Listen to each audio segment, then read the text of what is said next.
साथुको यो पोल खोल्छ तितो सत्य बोल्छ सत्य तितो सत्य घरमा गाउँ श्रीमतीको टेन्सन अफिसमा हाकिमको अब्जेक्सन बाटोमा ट्राफिकको र्याकिङ साइबर गाउँ कम्प्युटरमा ह्याकिङ चारैतिर अँध्यारो भए म त दिक्क घर होस् या अफिस छैन मन दिक्क ल्याउन मलाई कस्टमरी हस्ते सत्य तितो सत्य सत्य तितो सत्य सत्य तितो सत्य तितो सत्य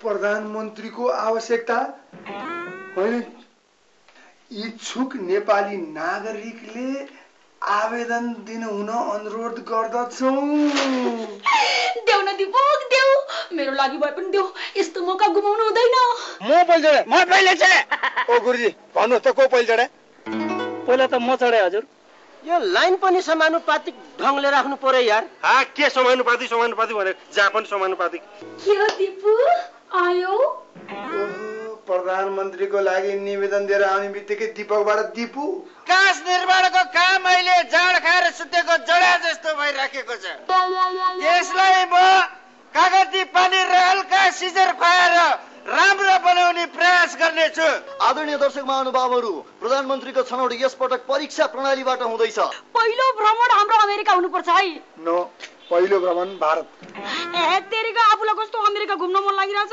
ल भाइ नमस्कार गरौँ मलाई म पनि यो देशको भावी प्रधानमन्त्री हुन सक्छु मेरो शरीर मात्र ठुलो हजुर खाने मामलामा त साह्रै कमजोर छु मुलुक चलाउन सकिन्छ हजुर कसरी सकिन्छ यसमा 20 लाख छ या 25 लाख छ मैले गिनेको छैन 2-4 नम्बर बढी दिनुस् यो सबै हजुर राख्नुस् सामान्य मानिस भयो भने देश चलाउन विदेशीलाई डाक्ने छ छन्द मिलाई मिलाई यो देशलाई कविले नै हाँक्ने छ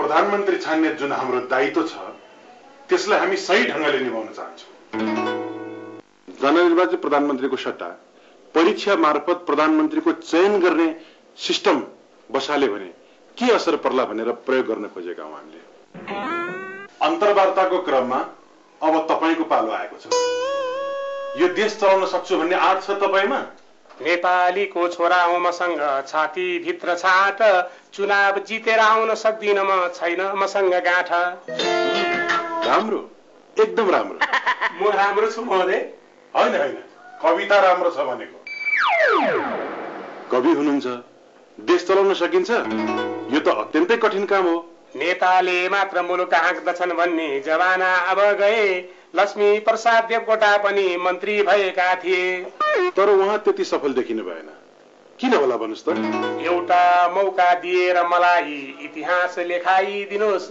देशको कल्याण गर्ने सफल मन्त्रीको छ मलाई देखाइदिनुहोस् तपाईको नाम मेरो नाम सरस्वती प्रसाद बास्कोटा 5 वर्ष सरकार मजाले चलाउन सक्छु भन्ने लाग्छ तपाईलाई सक्छु महोदय तपाईले त बिहा पनि गर्नुभएको रहेछ नगरेको होइन नभएको धेरै केटीहरूलाई पनि भेटे कुरा पनि चलाए मेरो कविता सुनेपछि वाह वाह वाह वाह भन्छन् तर मेरो अनुहार देखेपछि छ्या छ्या छ्या छ्या भन्छन् प्रतिभा होइन पहिलो नै हेर्दा रहेछन् गला होइन गाला हेर्दा रहेछन् अविवाहित मान्छेलाई कसरी प्रधानमन्त्री बनाउने खै तपाईको वाक्यांशहरूलाई मैले गम्भीरतापूर्वक लिए किशुनजी अनि अटल बिहारी वाजपेयी दुवै कुमारै थिए कविता लेख्न जस्तो होइन देश चलाउन गाह्रो छ हामी एउटा आदर्श प्रधानमन्त्रीको खोजीमा छौं सम्पूर्ण गुण भएको कुनै खोट नभएको त्यस्तो प्रधानमन्त्री सच्चा कविले मात्र महोदय जनताको मन छुन्छ त्यस्तो मर्जी नहोस् हजुर चन्द्रमामा पनि दाग हुन्छ नेपालको परराष्ट्र नीति कस्तो हुनुपर्छ नीति सबै राम्रै छन् हाम्रा नेता धेरै छन् फोस्रा राष्ट्रकै बारेमा सोचौं पहिला, परराष्ट्र पर्छ दोस्रा। मैले तपाईँको आशय बुझेँ। अहिले तपाईँ जानुहोस्। यदि तपाईँ छानिनु भयो भने हामी पछि खबर गरौँला। हस् महोदय। ल हजुर, धमाधम प्रधानमन्त्रीको परीक्षा आउँदै पहिलोचोटि परीक्षा प्रणालीबाट प्रधानमन्त्रीको छनौट को होला हाम्रो देशको प्रधानमन्त्री। ल आयो हजुर, ताजा खबर, ताजा खबर। पढ्नुहोस्, आफ्नो ज्ञान लिनुहोस्। ल आयो हजुर। Certificate, experience letter. Deepak, best of luck. Thank you. Deepak, सबै कुरा मिलाएको छ होइन? सबै कुरा पढेको छ होइन? हेर, ट्वाकी मिलाऊ है। मलाई जसरी भए पनि प्रधानमन्त्री बन्नु छ। हस् हजुर, मैले सबै कुरा पढेको छु, तयार छु। ल भन त सगरमाताको हाइट कति छ? यहाँ आफ्नो हाइट कति छ थाहा छैन, सगरमाताको हाइट थाहा हुन्छ? यो खर्दाको जहाँ छैन, प्रधानमन्त्रीको जहाँ छ। त्यसो भए आऊ, जानुभन्दा अगाडि एकचोटि झप्पी लिएर जाऊ। झप्पी लिएर जाऊ? यहाँ दिमागमा अनेक कुरा खेलिरहेको छ, झप्पी र पप्पीको कुरा गर्छ। देश कसरी चलाउनुहुन्छ भनेर सोध्यो भने अनिल कपुरले नायक भन्ने फिल्ममा जसरी देश चलाउँछ, हो म पनि त्यसरी नै चलाउँछु देश भन्नु। एक दिनमा देशको रूप नै फेरिदिने कुरा गर्नु है। ए, फिल्ममा जस्तै देश चलाउँछु भन्नु? अनि जा हलखोल फिल्म चला भन्छ। कस्तो इडियट भएको तिमी। प्रधानमन्त्रीको पद माग्न जान आँटेछौ, अलिकति हाँसेर जाऊ न।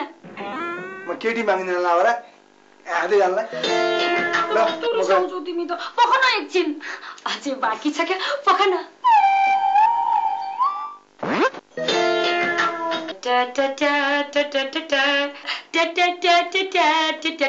के गरे यो तिमीले? यो त हाम्रो परम्परामा पर्दैन।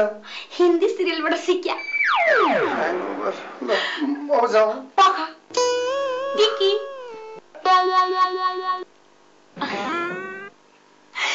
Best of luck. Okay, by.